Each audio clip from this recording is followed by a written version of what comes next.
علیکم ورحمۃ اللہ وبرکاتہ د انګلیش الفابet کومه سلسله مونږ ورسره جاری کړې ده په هغې کې مونږ سره چې کوم دی د جي نه پس ایچ دی ایچ څنګه لیکل کېږي په څو لاینونو کې دی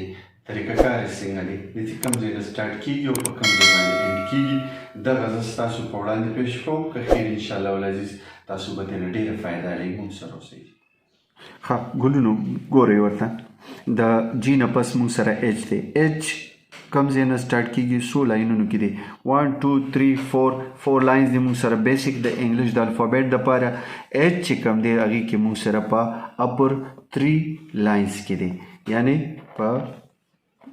بارانو دریو لاینونو کې مونږ سره چې کوم دی ایچ لیکلی کېږي کوم ځای کې لیکلی کېږي جویننګ ټیل نه سټارټ کېږي دلته به قلم کې دی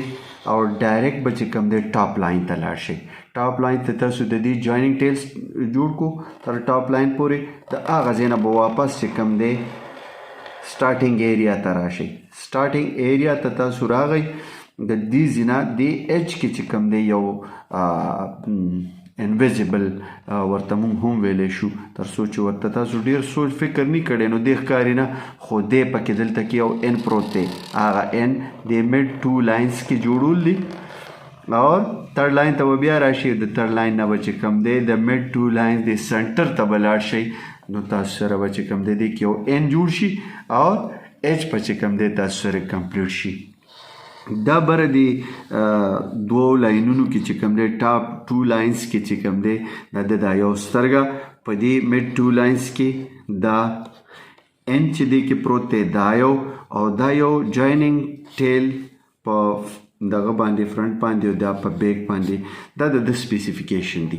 دا شیانه به د کې وي هله به دی چې کوم دی ښکلی او ښایسته ښکاري یو ځلې ورته بیا هم وګورئ دلته نم قلم کې خو ډایرکټ لاړئ بره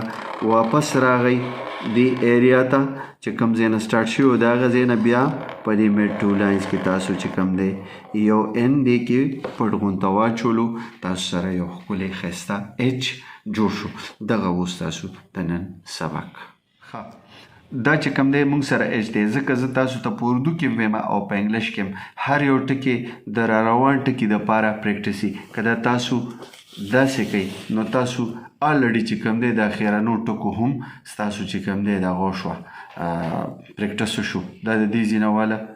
داسې شو او داسې شو تر دې ځای پورې دا ستاسو د وای پریکټس اوسه ځای نه شو